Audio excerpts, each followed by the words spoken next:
आज सुनाने वाले हैं एक अंधे भिखारी की कहानी। किसी गांव में दो सगे भाई रहते थे। बड़ा भाई अमीर था, उसके पास किसी भी चीज की कमी नहीं थी। छोटा भाई गरीब था, मेहनत और मजदूरी करके अपने और अपने बच्चों के पेट भरता था। एक दिन दोनों भाइयों में बहस होने लगी। बड़े भाई ने कहा, भले का भला नहीं होता। आज के दुनिया में भले को भीख भी नहीं मिलती। इसमें दूसरे का चाहे बुरा ही क्यों ना हो, अपने भले की बात पहले सोचना चाहिए। छोटे भाई ने कहा, नहीं भैया, तकलीफ दूसरों को हो, ऐसे में अपना भला कैसे हो सकता है। बड़े भाई ने कहा, चल हम गांव के लोगों से ही पूछ लेते हैं। तेरी बात सही निकली तो मेरे पास जितना धन है वह सब तेरा, और अगर मेरी बात सही निकली तो तेरे पास जितना धन है सब कुछ मेरा। छोटे भाई ने कहा, ठीक है चलो। दोनों भाई गांव में पहुंचे। गांव के सभी लोग यही कहने लगे कि आजकल भलाई का जमाना कहीं नहीं रहा। भलाई करने वाला तो भूखा मरता है, और जो बुरी राह पर चलता है वह खूब सुखी रहता है। अब छोटे भाई के पास जमीन का जो छोटा टुकड़ा पड़ा था, वह भी शर्त में हार गया। अब वो कुछ चावल के दाने के लिए तरसता रहा। उसके बीवी बच्चे भूखे मरने लगे। उसे तो कोई उधार भी नहीं देता था। वो अपने बड़े भाई के पास गया चावल उधार लेने के लिए। सोचा कि बड़ा भाई है, मन नहीं करेगा। उसने बड़े भाई से कहा, भैया 10 किलो चावल दे दो, घर में अन्न का एक भी दाना नहीं है। बच्चे भूख से मरे जा रहे हैं। बड़े भाई ने कहा, पैसे दे दो और जितने चाहो उतने चावल ले जाओ। छोटे भाई ने कहा, भैया पैसे तो नहीं है। इस पर बड़े भाई ने कहा, फिर अपनी आंख दे दो। छोटे भाई ने सोचा बड़ा भाई मजाक कर रहा है, पर बड़े भाई ने एक आंख निकलवा लिया और 10 किलो चावल दे दिए। ये देखकर उसके बीवी बच्चे रोने लगे और बोलने लगे, तुमने ये क्या कर दिया। थोड़े दिन तो आराम से गुजर गए। कुछ दिन बाद अनाज फिर से खत्म हो गया। छोटा भाई फिर से अपने बड़े भाई के पास गया। उसे अपने भूखे बच्चे और बीवी की हालत देखे नहीं जा रहे थे। बड़े भाई ने कहा, दूसरी आंख भी दे दो और चावल ले जाओ। छोटे भाई ने दूसरी आंख भी दे दी और चावल ले आया। जब वो घर आया तो उसके बीवी बच्चे उसे देखकर रोने लगे और कहा, तुमने फिर से यह क्या कर दिया। अब हमारा क्या होगा। छोटे भाई ने कहा, अब मैं अंधा हो गया हूँ। लोग मुझे भीख दे देंगे।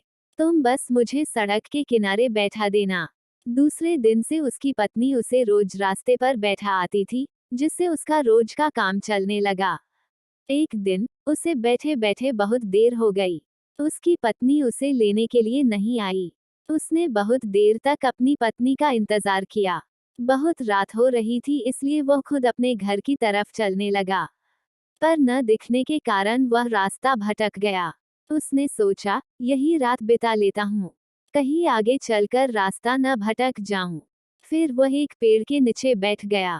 उसी वक्त पेड़ से कुछ अजीब आवाज आने लगी। कुछ समय के बाद एक तूफान सा आया। असल में वह 4 भूत थे। चारों भूतों में से एक उनका सरदार था। भूत बहुत खुराफाती थे। सभी 1 महीने भर लोगों को सताते थे, और महीने के अंतिम दिन सभी इस पेड़ पर आकर सरदार के साथ चर्चा करते। तो आज महीने का अंतिम दिन था और चारों भूत उसी पेड़ पर जमा हुए हैं। भूतों के सरदार ने पूछा, एक एक करके बताओ तुम लोगों ने क्या क्या किया। पहला भूत बोला, एक गांव में 2 भाई थे। भले और बुरे का तर्क हुआ। दोनों ने शर्त रखा। छोटा भाई हार गया। मैंने उसे अंधा बनवा दिया। सरदार बोला, बहुत खूब, अब अंधा ही बना रहेगा। वह क्या जाने कि इस पेड़ की तली की ओस लगाने से उसकी आंखें ठीक हो सकती है। दूसरा भूत बोला, मैंने रामनगर जिले के सारे नदी, नाले, झरने, तालाब और कुएं सब कुछ सूखा दिया है। पानी के लिए हाहाकार मचा हुआ है। दूर दूर तक पानी नहीं है। सब यूं ही तड़प तड़प के मर जाएंगे। भूतों का सरदार बोला, बहुत खूब, प्यासे मर जाए सब। उन्हें क्या पता कि पहाड़ के तले से मिट्टी की परतें हटा देने से पानी फिर से आ सकता है। तीसरा भूत बोला, सरदार राजा की बेटी की शादी होने वाली थी। राज्य में खुशियां मनाई जा रही थी। लेकिन मैंने राजकुमारी को गंगा बना दिया जिससे उसकी शादी नहीं हो पाई।